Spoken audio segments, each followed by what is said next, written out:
하나님의 축복이 여러분과 여러분의 가정에 넘치기를 주님의 이름으로 축원합니다. 성령의 사역에 대한 저자들의 강족점에 대해서 말씀을 드리고자 합니다. 첫째는 요한복음입니다. 보혜사, 진리의 영, 개인의 영혼을 돌보는 보혜사, 하늘의 신령한 삶을 살도록 도와주시는 분으로서 소개를 합니다. 성령의 내적 역사를 강조합니다. 요한복음이란 어떤 은사나 묻은 방언이나 기적을 행하는 이런 것이 아니고 성령님의 내적 역사를 강조하고 있습니다. 두 번째는 사도행전입니다. 사도행전은 교통의 영으로 십자가 부활 승천하신 그리스도를 나누는 것입니다. 지리적, 인정적 확대입니다. 하나님을 확장해 가십니다. 증거의 영이십니다. 그래서 예루살렘 가서 땅끝까지 성령의 역사를 흘러가야 된다는 거죠. 교통의 영입니다.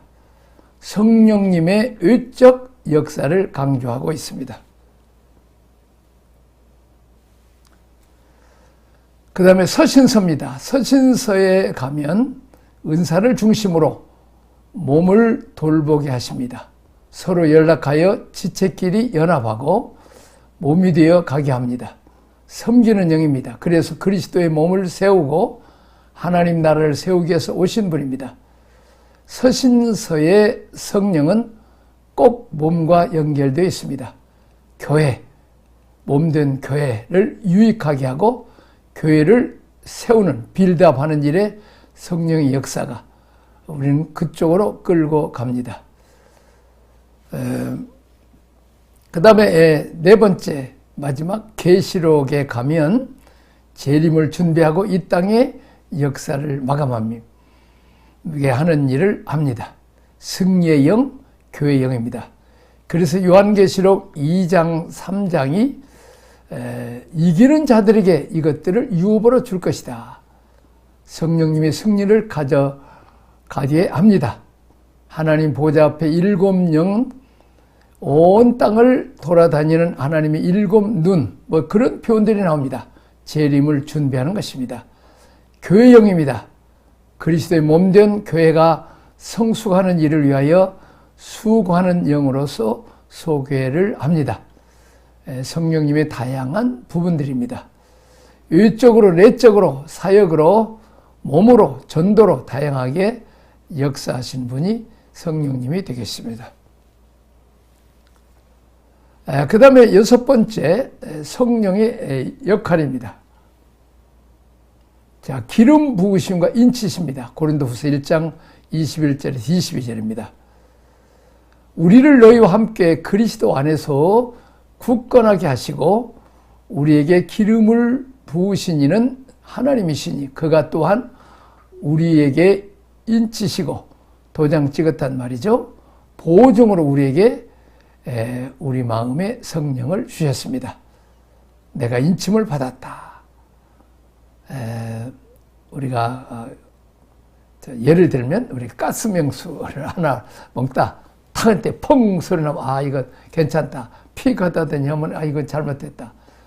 뭔가 지금 확실하게 이것은 정품이다. 먹어도 된다. 그렇습니다. 소리가 안 나면 먹지 말라는 거죠. 자, 인쳤다는 말은 하나님이 우리에게 구원의 확증을 주신 것입니다. 너는 내 것이다. 하나님의 도장을 꽉 찍고 봉인해 버리는 것입니다. 그건 딴 사람은 건드릴 수 없습니다. 사탄이 왜 건드릴 수 없어요? 왜? 하나님은 사탄보다 훨씬 능하시고, 사탄은 사실은 천사가 타락한 게 사탄이니까 그건 피조물이죠. 하나님은 조물주 하나님이십니다. 그래서 하나님이 우리를 인쳐주시고 지키시고 보호하면 사탄이 공격할 수가 없습니다. 구원받았다는 증거가 뭐냐? 내가 성령의 인침을 받은 것을 확신할 수 있으면 됩니다. 보증으로 성령을 마음에 주셨다는 것입니다. 보증으로 그것이 그렇다는 것을 확증합니다. 보증서입니다. 우리 마음 안에 성령의 역사가 있는 것입니다.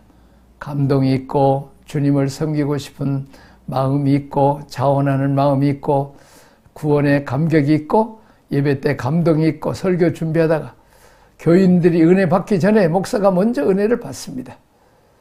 성령의 감동이 있는 것을 보면 그것은 하나님이 살아계시고 성령이 내 안에 가신다는 거죠. 근데 그거 전혀 없다. 그러면 한번 좀 생각해 봐야 되죠. 보증서가 있습니까? 뭘로 보증한다고요? 내 마음에 성령이 있다는 것입니다. 마음속에 기쁨이 있고 감격이 있고 주님을 향한 헌신하고 싶은 갈망이 있고 눈물이 있고 드려도 또 드리고 싶은 이런 갈망, 이런 갈증이 내 것이 아닙니다. 이것은 성령님이 우리에게 주신 것입니다. 우리의 마음을 누가 주관하세요? 육체 본능, 충동, 이 우리가 주관하지 우리 마음이. 그러나 성령님 받은 사람은, 구원받은 사람은 마음을 성령님께서 감동해 주십니다. 꽁하는 마음이 있고 이제 남을 못 살게 하고 하는 이런 꽁하는 마음이 있죠. 그런데 성령님께서 오셔서 위로해 주시고 격려해 주시면 네가 언제 나 때문에 했지 사람 때문에 한 거냐 이렇게 위로하시고 생각을 바꿔주는 거죠. 내가 진리 때문에 일한 거지 사람 보고 했느냐? 하나님 제가 잠깐 착각했네요. 그리고 또 이렇게 마음을 고치고 지나가게 되는 것입니다. 첫째, 내주하셔서 성전 삼으심.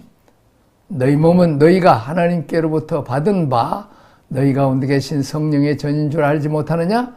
너희는 너희 자신의 것이 아니라 늘 내 안에 그분이 충만할 수 있도록 여러분의 마음이 교회당 안에 들어와서 담배를 피운다면 어떻게 하겠어요? 목사님이 된지 누구든 장로님이 들어와서 아이고 교회는 담배 피우는 데 아닌데요. 그렇게 하죠. 내 몸은 성령이 전입니다. 그렇기 때문에 우리 안에 더러운 것이 있으면 안 되죠.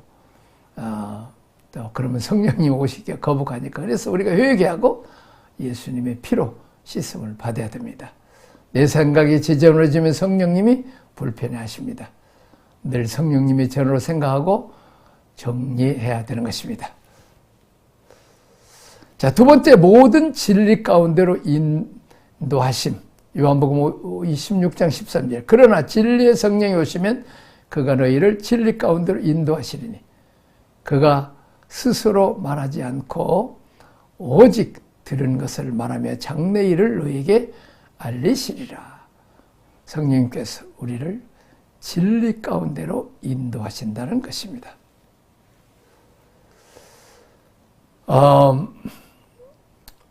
그 다음에 이제 고린도서 12장 13절에 보면 성령이 오셔서 교통하게 함으로 한 몸을 이룬다고 했습니다. 유대인들과 이방인에게 세례 주심으로 한 몸을 만드십니다. 우리가 유대인이나 헬라인이나 종이나 자유자나 다 한 성령으로 세례를 받아 한 몸이 되었고 또한 다 한 성령을 마시게 하셨느니라. 이 마신다는 것은 성령님이 내 안에 들어오신 내적인 역사 안으로 마음 안으로 성령을 받아들인다는 말이죠. 또 성령의 외적 역사는 이 성령의 통 안으로 내가 들어간다는 거지. 성령님을 마시면 성령님이 내 안에 있고 내가 성령 세례를 받을 때는 내가 성령의 통 안으로 침례 통 안으로 들어가는 것이죠. 성령님이 내 밖에 계시고 안팎으로 계시죠. 성령님이 나를 지배하게 될 때 우리가 그리스도의 몸이 됩니다. 자, 성령이 내 안에 역사할 때 생명을 내가 얻었고 성령으로 내가 세례를 받았을 때는 밖으로 성령이 성령통에 내가 들어가는 거죠. 성령의 세례를 받은 것은 우리의 한 몸이 된다는 것이고 그리스도의 몸이 되는 것입니다. 안팎으로 성령님이 나를 지배하게 되는 것입니다. 자, 네 번째, 하늘 아버지의 사역에 대한 환상을 주십니다. 요엘서 2장 28절 29절. 그 후에 내가 너희 영을 만민에게 부어주리니 너희 자녀들이 장래일을 말할 것이요 너희 늙은이는 꿈을 꾸며 너희 젊은이는 이상을 볼 것이며 그때 내가 또 내 영을 남종과 여종에게 부어줄 것이며. 이 말은 예언한다, 환상을 본다 이런 의미가 아니고 구약의 선지자들이 장차 메시아가 오실 것을 미리 보고 예언하고 중보기도 했습니다. 준비했습니다. 마지막 때에 성령께서 우리에게 시대를 볼 수 있는 눈을 주시고 우리 역사를 어떻게 진행할 것인지, 하나님의 구속사가 어떻게 펼쳐질 것인지를 미리 보여준다는 말입니다. 지금 우리 시대에 앞으로 5년, 10년, 20년을 볼 수 있는 눈이 없으면 사람들을 주님께 인도할 수 없습니다. 성령님이 우리에게 비전을 주십니다. 목회도 10년, 20년 후 우리 시대가 어디로 갈 것인가를 미리 보고 환상을 주며 꿈을 꾸고 미래에 대한 그림을 그렸다고 그랬습니다. 자, 먹고 살기 위해서 목회하는 것이 아니고 성령님이 우리에게 환상을 주십니다.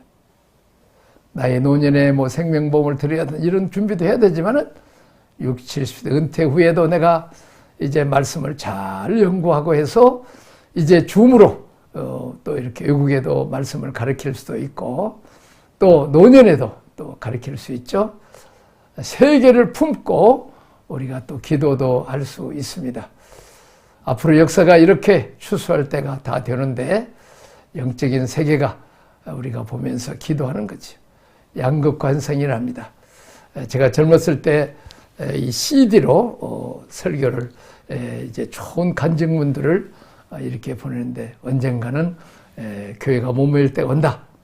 그때는 CD로 한다. 근데 요즘은 CD보다 더 좋은 영상으로 한 3년 동안 해서 이제 CD를 보내서 그 USB를 보내서 그걸 텔레비도 해서 기도하고 찬양만 했던 그 몇 명 안모님들은 이 가정교회들에게 그걸 세배드리게 하고 목회자들, 신학생들에게도 이렇게 하려고 준비를 했습니다.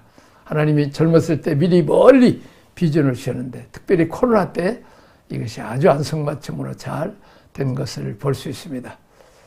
예배를 소중히 여기고 하나님을 소중히 여기는 사람들은 점점 더 기도하고 또 더 영적인 생활을 하려고 그럽니다. 우리가 추수 때가 오면 하나님 앞에 더 가까이 오는 양극화인 생활하죠. 아니면 세상으로 더 빨리 나가버리는 교회 그냥 딱 주일날 한 번만 예배드리고 이 독일 사람들처럼 세례받을 때 교회 한번 오고 성탄절을 부활절 때 한번 오는 이 점 찍는 그것이 아니고 더 성령께 민감해서 영의 생각을 쫓아 살고 하나님의 뜻대로 살라고 많이 노력하는 이렇게 하나님께서 주신 비전대로 살아가는 또 우리가 이 목회자들은 첫 설교할 때의 감동, 목사의 첫 축도했을 때 감동 또 이런 것들을 다 기억해야 되죠. 다윗처럼 내게서 성령의 감동을 빼앗지 마십시오. 구원의 감사는 심령으로 내가 살기를 원합니다. 정직한 영으로 내게 새롭게 하옵소서. 이렇게 자꾸 성령님과 가까이 해야 되고 늘 충만한 생활을 해야 됩니다. 우리가 스케줄이 너무 바빠서 기도하는 생활 또 성령을 모시는 이런 생활 하면 이제 우리 잘못한 하나님께 버림을 받죠. 우리가 또 매를 때리고 핍박이 와서 선교하는 것이 아니라 안디옥 교회처럼 성령의 감동을 받아서 이제 원목사, 부목사를 그냥 수석 부목사를 둘 바울과 바나바를 선교지로 파송하는 이렇게 길을 기울이는 그러나 예루살렘 교회는 그렇게 귀를 기울이지 않으므로 버림을 받았죠. 안디옥 교회는 쓰임을 받았고 바울은 이제 베드로 대신 세계 선교에 쓰임을 받았죠. 하나님의 기쁨으로 쓸 수 있는 교회들이 되기를 바랍니다. 우리 한류 열풍 또 K-팝 또 이 K 방산까지 지금 온 세계 지금 한국을 이렇게 하나님이 띄워주시는데 우리가 월드컵 때도 중국은 2대0으로 지고 일본은 2대2도 비기고 한국은 2대0으로 이기고 그래서 4강까지 올라가는 놀라운 축복을 받아서 또 88 올림픽 때 정말 이 가난한 나라 전쟁 폐허 6.25 전쟁 폐허 나라가 올림픽 때 한강의 기적을 보여주므로 온 세계 나가 있던 선교사님들이 한국이 어디에 붙어 있는지도 모르는데 하나님이 이렇게 선교하는 데 큰 도움을 주셨습니다. 요즘은 한글을 배우려고, 한국에 이르러려고 한국 선교사들이 한국말만 가르쳐도 이렇게 선교하기 좋은 때에 우리는 살고 있습니다. 우리 한국은 참 이렇게 세계 선교에 대한 여러 가지 비전이 있습니다. 그래서 우리가 성령님께 늘 이렇게 민감하게 할 수 있기를 바랍니다. 우리 사도행전을 좀 복습해 보겠습니다. 사도행전 1장부터 7장은 예루살렘을 중심으로 해서 베드로가 또 중심이 되죠. 8장부터 12장은 사마리아로부터 또 이렇게 사마리아까지 뻗어나가기 시작하죠. 박해를 통해서. 13장부터 28장은 안디옥교회와 바울을 중심으로 해서 세계 선교가 되죠. 13장부터 20장까지는 바울의 1차 여행부터 3차 여행까지, 21장에는 예수님 그 복음을 전하다가 바울이 체포되죠. 22장, 23장, 22장에서는 간증을 하고 23장, 24장에는 공회와 베르스 앞에서 또 증거를 합니다. 25장은 베스도 앞에서, 26장은 아그리빵 앞에서 증거하죠. 27장은 유라굴로 광풍 속에서 하나님이 살아계신 것과 또 하나님 성을 듣고 이제 두려워하지 말라고 이렇게 참 진정을 시킵니다. 28장 로마에서 주 예수 그리스도와 하나님 나라에 대해서 강론합니다. 사도행전 1장은 약속을 기다리라. 예수님의 승천 자체가 성도들에게 준 법적 권한입니다. 그 안에 있으면 우리가 그분과 같이 존귀하게 되는데 그 존귀한 위치로 순교하신 예수 그리스도를 통해서 우리가 성령을 보장받았습니다. 약속을 받았죠. 그걸 우리가 기다리는 거죠. 전혀 기도에 힘썼다고 합니다. 기도가 그래서 놀라운 무기입니다. 하나님이 그렇게 주신다고 그렇게 하면 되는 것입니다. 그거 하지 않고 왜 안 줍니까? 라고 하는 것은 전혀 법을 모르는 사람들입니다. 사도행전 2장은 약속의 성령이 오셨습니다. 그때부터 머리는 하늘에 계시고 땅에는 그리스도의 몸인 교회가 세워집니다. 그래서 교회 안에서 이제 서로 흐르고 피가 흐르고 또 혈관이 흐르듯이 성령의 역사가 흐르는 거죠. 공동체 생활 서로 주거니 받거니 합니다.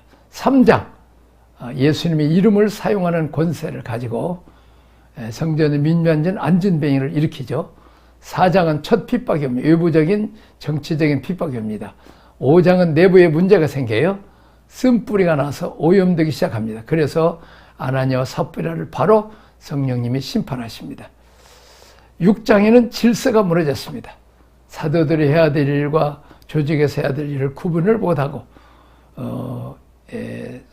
사도들이 설쳐되니까 교회 안에 문제가 생기게 불평이 나옵니다. 원망이 나옵니다. 그래서 조직 질서를 만들어서 7명의 안수 집사를 세워서 구제하는 일 이런 것들은 그들에게 맡기고 사도들은 말씀 연구하고 전하는 일과 기도하는 일에 전혀 힘쓰게 됩니다. 이제 역할 분담을 하죠. 7장에는 첫 면류관을 하나님이 받으십니다. 스테반 집사의 순교죠. 기쁨의 면류관, 예수님이 보좌에 일어나서 스테반의 죽음을 영접하셨습니다. 8장은 사마리아 지역에 빌립이 가서 복음을 전하고 아프리카까지 복음을 확산하는 일이 성령의 주도하에 진행이 됩니다. 9장은 이방 선교를 위해서 준비된 사람 사울을 선택합니다. 10장 이방인으로 첫 로마 사람 백부장 고넬료에게 성령 세례가 임하게 됩니다. 11장 이방 선교를 위해서 안디옥 교회가 준비되죠. 항상 사람이 준비되는 게 먼저입니다. 일보다도 사람이 먼저입니다. 우리가 준비되지 않으면 한국교회 희망을 주십시오. 세계 선교 또 선교사로도 준비를 해야 됩니다. 이스라엘의 구원을 하나님은 80년 동안 모세를 준비하셨어요. 그래서 구원을 위해서 준비하셨죠. 야곱과 그 가족들, 그리고 400년 동안이나 애굽 땅에서 백성을 보호하기 위해서 한 사람, 누구를 준비했어요? 요셉. 그런데 준비된 사람은 굉장히 고통 속에 준비가 됩니다. 그렇게 준비를 해야 하나님의 구속사가 진행되는 것입니다. 뚝딱뚝딱 해서 되는 게 아니죠. 이를 이제 뭐 천사들을 불러쌌다. 사람이 범죄함으로 하나님 사람을 통해서 구원의 역사를 일궈합니다. 항상 준비된 사람이 있습니다. 교회가 있고 준비된 교회가 있고 준비된 사람이 있습니다. 준비된 나라가 있습니다. 이스라엘 나라를 준비하고 우리 한국을 5천년 동안 준비시키죠. 고난과 가난과 역경 속에. 11장 안디옥 교회가 이미 세계 선교를 주도하기 위해서 준비하게 되어 있습니다. 우리는 이 교회들, 우리 서강교회는 세계 선교하는 교회, 국내 전도 인장 구제에서 우리가 세계 선교를 캐치프레스하고 중국과 일본, 필리핀, 저 아프리카까지 우리가 선교할 수 있었습니다. 준비된 교회 안디옥 교회 12장 하나님의 영광을 가로챈 헤롯 왕은 죽이고 야고보는 순교의 제물로 받고 대신 베드로는 감옥에서 추록합니다. 자, 13장입니다. 안디옥 교회가 성령의 음성에 귀를 기울이고 두 사람 바울과 바나바를 선교사로 파송합니다. 14장 루스드라에서 바울과 바나바가 신으로 대접을 받아요. 그런데 12장에서 신의 영광을 도적질했다는 헤롯 왕이 충을 먹어서 죽었지만 두 사람은 옷을 찢으면서 이런 일 안 된다고 영광을 하나님께만 돌렸습니다. 하나님만이 영광을 받으시죠. 이것을 기록하고 있습니다. 하나님의 감동을 잡수시겠죠. 사람한테 영광을 받아봐야 뭐합니까? 그까짓 거 금방 없어질 것입니다. 우리 마음을 뺐죠. 명이 길지 못합니다. 우리가 백수로 산다 할지라도 하나님께만 영광을 돌린 바울과 바나바가 영광을 하나님께 돌렸어요. 그때 디모데가 봤습니다.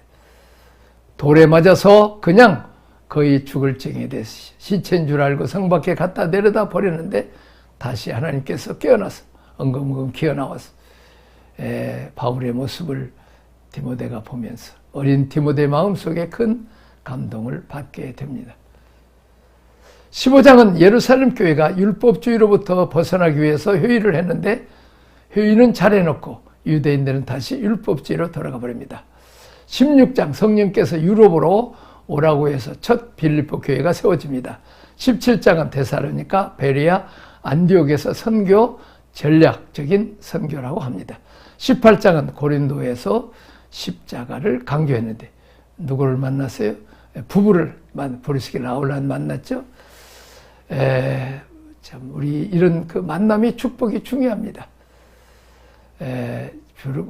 같은 텐트업을 해서 선교비를 후원하고 또 같이 동역을 합니다. 그리스도의 몸의 역할을 지체 역할을 합니다. 혼자 해서는 안 되죠. 19장은 에베소에서 성령 세례가 내리고 20장은 밀레도에서 에베소 장로들을 초청해서 마지막 우리 주와 은혜의 말씀께 너희를 부탁한다. 내가 떠난 이후에 이리가 와서 너희를 누락질할 터인데 은혜의 말씀에 내가 너희를 부탁한다. 마지막 고별 설교를 바울이 하죠. 자기 사명으로 사는 것을 보여주고 있습니다. 21장 예루살렘 교회 가서 보고하다가 바울이 체포됩니다. 22장 간증, 23장 공회 앞에서, 24장 베룩스 앞에서 증거하죠. 그 다음에 25장 베스도 앞에, 26장 아그리파 왕 앞에서, 27장 유라굴라 풍랑을 만납니다. 28장은 로마에 가서 선교를 우리가 좀 두 번씩 같이 듣고 있다면 짝지어서 이렇게 서로 1장부터 쭉 할 수 있기를 바랍니다. 이렇게 우리가 출애굽기도 또 이렇게 우리가 구조도 또 외우고 또 이렇게 착착 나올 수 있기를 바라고 거기다가 뼈만 붙여서 설교하면 어느 때든지 이 설을 할 수 있습니다. 성경 볼 때 중요한 것은 구조들을 항상 외우고 있으면 좋습니다. 뭐 마음속에도 성도들의 성도 교인들의 마음속에 사도행전을 대해서 이렇게 잘 외우게 만들면 그들이 쭉 이렇게 하게 되고 설교를 들으면 고개를 끄덕끄덕하고 이렇게 이해가 됩니다. 어디가 이렇게 가고 있구나. 그래서 이제 마치 계란을 구름 위로 걷듯이 1장부터 쭉 28장까지 이렇게 외울 수 있으면 참 좋겠습니다.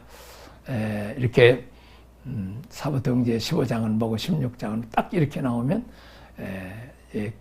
세미나 할 때도 교인들이 번쩍번쩍 알게 되죠. 하나님 나라와 주 예수 그리스도의 시, 통치권 이런 원칙, 번식을 배우게 됩니다. 기도하겠습니다. 하나님 아버지 감사합니다. 우리 사도행전을 배웁니다. 이제 우리가 성령의 생수를 마심으로 성령이 와서 우리에게 9가지 인격적인 열매를, 성령 열매를 맺게 하시고 일적으로 부음으로 인해서 여러 가지 은사와 능력을 사용하고 또 그리스도의 몸을 세워가고 또 서로 연합하고 서로 화합하는 이런 놀라운 은혜를 허락하여 주옵소서. 예수님 이름으로 기도하옵나이다. 아멘.